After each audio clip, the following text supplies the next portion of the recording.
This really had nothing to do with any speakers' comments. I'm glad that they had a chance to speak about the award of the contract, which is item 9 on the consent calendar.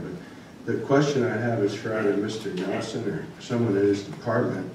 The new system being purchased here, the systems and software that are being purchased here, they are compatible with precinct voting machines. Am I right or wrong? Madam Chair, Supervisor Carroll, they are compatible with precinct standards. So when anyone says that audits can't be done, what are they referencing?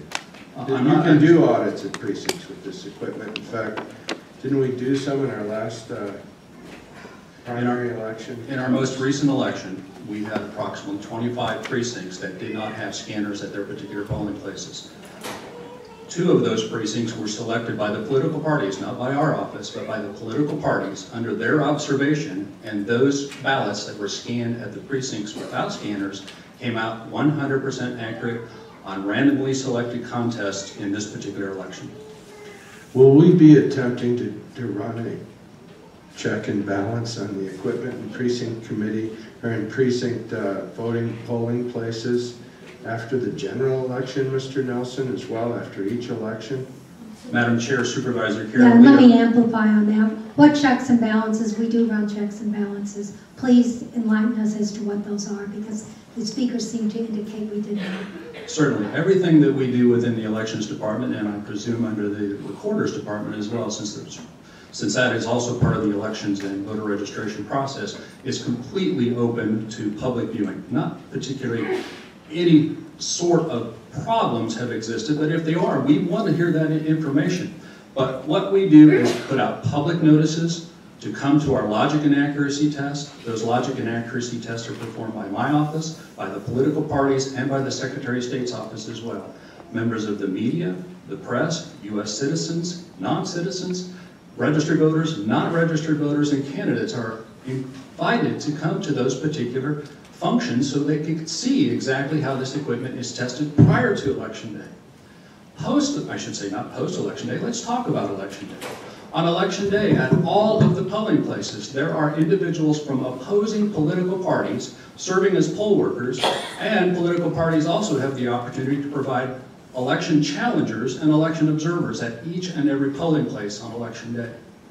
When the results from those particular precincts come back on election night, they are first cataloged by those opposing political party members who make up the poll workers, documented. A chain of custody is then from those respective polling places into election command and documented the entire way through so that no one person has all of the ballots or all of the voter registration forms or things of that nature. Thereafter, the ballots are counted under political party observation and at the invitation of our office to anyone to come down and watch the process. After the elections are totaled, we then conduct a random hand count audit of all precincts. In this particular situation, 5 completely random selections of early ballots were chosen for random audit, as well as 5 precincts and 4 contested races. We came out 100% on the nose from what the precinct results were, as was reported to the public. Also, the information pertaining to going scannerless has been presented to the Secretary of State's office for their approval, and they have approved it as well. Hopefully that helps.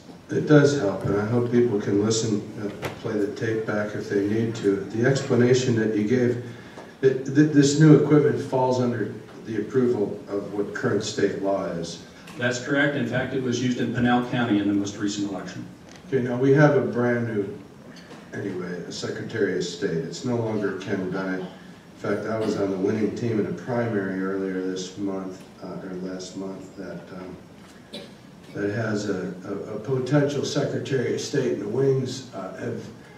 Michelle Reagan, when she was a state rep, or when she was in the legislature, did she have any influence on supporting the state law that does dictate that these types of systems are compatible with the home office of your elections department?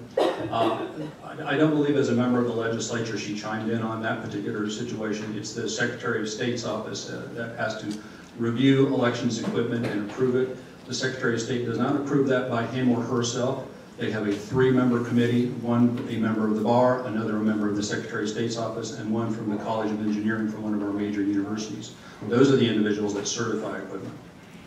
Well, I hate to say this, but I have not engaged in much debate about just the number 9 item on today's agenda with anyone outside just people on the committee. I do want to say that I'm lacking a committee member on elections integrity. I'm going to announce today I'm looking for a member that has to be a Republican that lives in District 4 to try to circle out the need. And I don't think Mr. Van Heinigen, that's not part of the rules or anything. I'm just saying it's going to be a Republican. Okay. I'm just trying to. I had appointed a Republican, I thought last time, who left the party, but I was just trying to be helpful. look, there's a lot of that going on these days. Both parties, they're losing people and they're moving into the independent category for a reason. And so, with no further ado, I just want to ask again. It's a completely compatible precinct voting system that we're for the 888,000 or 886,000 and some odd change that we spend a day. Is there any reason to delay this vote until it can be vetted by your Elections Integrity Committee? Or should it be waited out until the new Secretary of State is in office? Tell us your impression of that. Madam Chairman, Supervisor Carroll, there were 2 members of the Election Integrity Committee on the Procurement Committee as the process was being reviewed. Okay. Well, thank you very much, and I appreciate your honest, straightforward answer. I'm sure anybody would, according to the rules of this board, be welcome to rebut that, but I'm talking about the truth and the compatibility and the technology. I'm not an expert. This is a great big problem, and I believe that it's up to the chair now if there's going to be any rebut, but I can tell you right now it doesn't seem amiss to me. Please say this is not a hearing. No more. No more. There is there a motion on the floor to approve this? What did you say? Madam Chair? Supervisor Valdez. I move that we approve item 9 on the consent calendar. Motion and a second to approve item 9. Any discussion? Madam Chair, because the new system's completely compatible with voting machines and that's been verified, I'm voting yes. Thank you. There's a motion on the floor. Are there any objections? Hearing none, motion carries unanimously 4-0.